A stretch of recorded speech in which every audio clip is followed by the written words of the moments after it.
અખિલ ભારતીય વિદ્યાર્થી પરિષદ દ્વારા નવનિર્માણ આંદોલનના 50મી વર્ષગાંઠ નિમિત્તે આયોજિત છાત્ર શક્તિ રથયાત્રા આજ રોજ દમણ પહોંચી હતી। વલસાડથી દમણ પહોંચેલી આ રથયાત્રાનું એબીવીપીના સ્થાનિક વિદ્યાર્થીઓ દ્વારા ભવ્ય સ્વાગત કરવામાં આવ્યું હતું। દમણની પોલિટેકનિક કોલેજમાં આ પ્રસંગે વિશેષ કાર્યક્રમનું આયોજન કરવામાં આવ્યું હતું, જેમાં દાનહ દમણ દીવ ભાજપના પ્રદેશ અધ્યક્ષ દીપેશ ટંડેલ અને ભાજપના ઉપાધ્યક્ષ નવીન પટેલ મુખ્ય મહેમાન તરીકે પણ ખાસ ઉપસ્થિત રહ્યા હતા। આ કાર્યક્રમ દરમિયાન વિદ્યાર્થીઓએ નવનિર્માણ આંદોલનની ઉદ્ભવ અને મહત્વ અંગે માર્ગદર્શન પ્રાપ્ત કર્યું હતું। મુખ્ય વક્તા તરીકે નવીન પટેલે આંદોલનના ઐતિહાસિક પરિપ્રેક્ષ્યમાં છાત્ર શક્તિના બળ અને એકતાની અસર વિશે ઊંડાણપૂર્વક વાત કરી હતી। વિશેષ નોંધનીય છે કે 1974માં મોરબીની સરકારી પોલિટેકનિક કોલેજમાં હોસ્ટેલ ફી અને પ્રેક્ટિસ ફીમાં અણધાર્યો વધારો થયો હતો, જેના વિરોધમાં વિદ્યાર્થીઓએ નવનિર્માણ આંદોલન શરૂ કર્યું હતું। આ આંદોલન સમગ્ર દેશમાં ઉગ્ર રીતે ફેલાયું હતું અને તત્કાલીન મુખ્યમંત્રી ચીમનભાઈ પટેલે રાજીનામું આપવા માટે મજબૂર કરાયા હતા। આજના કાર્યક્રમમાં વિદ્યાર્થીઓએ આંદોલનના ઐતિહાસિક મહત્વ અને તેમના પોતાની જવાબદારીનું ભાન કરાવવાની સાથે છાત્ર શક્તિના ભાવિ માટે પ્રેરણાદાયી સંદેશો આપવામાં આવ્યો છે। राष्ट्र शक्ति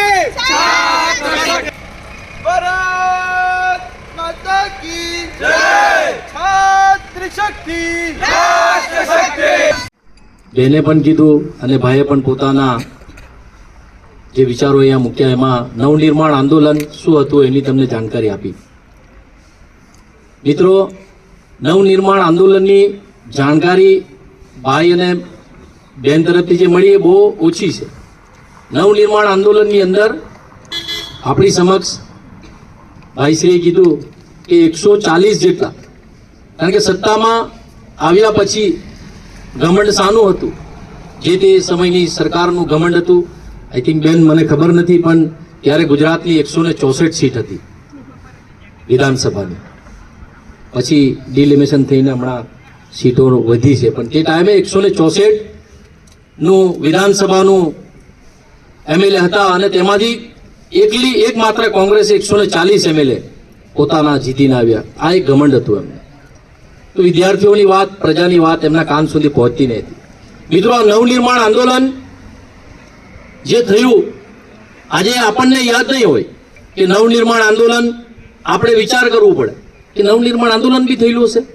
આપણા મગજમાં એક જ આંદોલન આવે, જેપી આંદોલન, પણ ઘણા ખરા મિત્રોને ખબર નહીં હશે કે જેપી આંદોલનનું પ્રેરણા સ્ત્રોત જ નવનિર્માણ આંદોલન। નવનિર્માણ આંદોલન થયું એને સમજવા માટે જયપ્રકાશ નારાયણજી પોતે ગુજરાતના દોરા પર આવે છે અને નવનિર્માણ આંદોલન કેવી રીતે આગળ વધ્યું, આટલું મોટું, એક ભાઈએ કીધું, બેને કીધું તેમ, એક ખાવાના, જે આપણા હોસ્ટેલમાં ખાવાના ફીસ વધારાના લઈને ઊભું થયેલું આંદોલન જો એક સરકારને પાડી દેતું હોય તો તમે વિચાર કરો મિત્રો કે વિદ્યાર્થીઓની તાકાત કેટલી હોય, વિદ્યાર્થીઓમાં શક્તિ કેટલી હોય। એટલે જ અહીંયા નારા બેને પણ બોલાવ્યા કે છાત્ર શક્તિ રાષ્ટ્ર શક્તિ। છાત્રની શક્તિ જ રાષ્ટ્રને બદલી શકે। આ નવનિર્માણ આંદોલનને સમજવા માટે જ્યારે જેપીજી આવ્યા, આપ સૌએ લાલુ પ્રસાદ યાદવનું પણ નામ સાંભળ્યું હશે, ત્યારે એ પણ ત્યાં છાત્ર નેતાને એમની અગવાઈમાં જેપી આંદોલન ચાલતું હતું। એમણે જ આઈના રણનીતિ બતાવી કે આપણી રણનીતિને સાઈડે રાખો, આપણે જે નવનિર્માણ આંદોલન થયું છે એ કેવી રીતે વિકરાળ સ્વરૂપ વિદ્યાર્થી દ્વારા જો ઊભું કરવામાં આવ્યું, અને આ યોજના જ્યારે જેપી આંદોલનની અંદર ઉચકવામાં આવી ત્યારે મિત્રો આપ સૌને ખબર હશે કે આ દેશના સૌથી શક્તિશાળી નેતા અને વડાપ્રધાન હતા એવા ઇન્દિરા ગાંધીએ પોતાની સત્તાનો દુરુપયોગ કરવો પડ્યો આ આંદોલનને કુચલવા માટે। નવનિર્માણ આંદોલનને કુચલવા માટે જેટલા કાવારાઓ કરવામાં આવ્યા, આપણી સમક્ષ તો ભાઈએ કીધું, એક જવાહર કાકાનું ઉદાહરણ આપ્યું। જવાહર કાકા એટલે આપણી નજીકના વાપીમાં જ રહે છે જવાહર દેસાઈ, એમના ભાઈએ આમાં બલિદાન આપ્યું। એવું નથી, એવા તો કેટલા ભાઈઓ, આ તો આપણી પાસે એક ઉદાહરણ છે જે આપણને જાણવા મળ્યું કે આપણા વાપીના પણ એક ભાઈએ આ આંદોલનની અંદર બલિદાન આપ્યું। 108 જેટલા લોકોએ આમાં શહાદત આપી, આમાં મૃત્યુ પામ્યા। તો તમે વિચાર કરો કે પોતાની સરકાર બચાવવા માટે, પોતાનો મનનું કઢાવવા માટે આ વિદ્યાર્થીઓ પર, આ લોકો પર કેટલો અત્યાચાર કરવામાં આવ્યો છે। 50મી વર્ષગાંઠ આપણે ઉજવી રહ્યા છે, પણ શાના માટે ઉજવી રહ્યા છે?